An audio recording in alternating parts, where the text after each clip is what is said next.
Alright, back to this 2.5 liter Ecotech. I was talking to you about the vacuum pump and the vacuum seal that goes into that sleeve that actually rotates with the cam. And it's kind of unique because it doesn't do a full revolution. It actually pivots and slides back and forth as the cam is rotating, and it lets the vacuum in and then picks up vacuum as needed. It doesn't make a full rotation like normal. It makes one, but not like you think. This is real important. I can't stress it enough. I wish I would have looked at that from the beginning before I changed the coil packs, spark plugs, those cam, I forgot what they call them, some type of timing valve sensor or something like that. I changed my PCV valves, both the fresh and the secondary. Changed the air filter, mass air sensor, because I was getting oil inside the air box. Cleaned the throttle body loose, took all that tubing loose back there at the air box, and sprayed carburetor cleaner in it. Be careful, don't put your finger down in the thing, because it will cut you. And always be sure you got your battery disconnected. Changed the battery.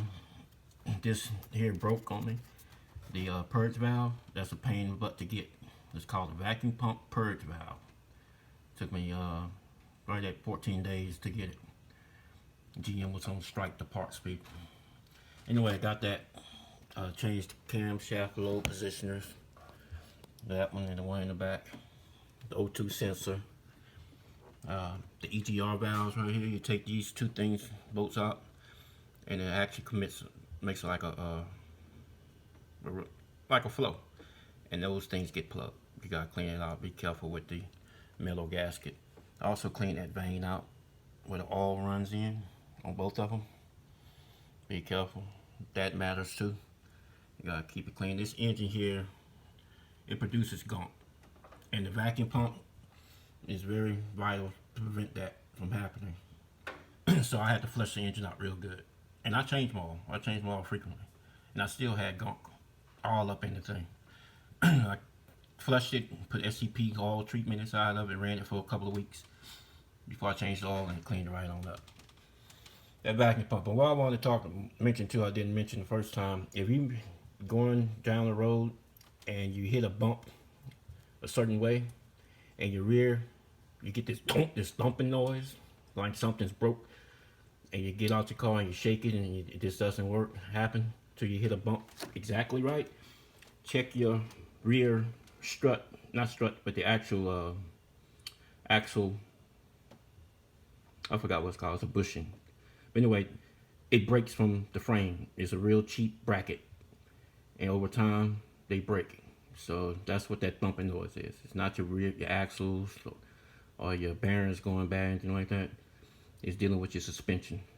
It's that crossbar that goes across the rear of the car, the stabilizer. They have two bushings on it. Check that. I guarantee that'll be your problem. And don't do like I did, because it started with the battery, the $250 gel battery.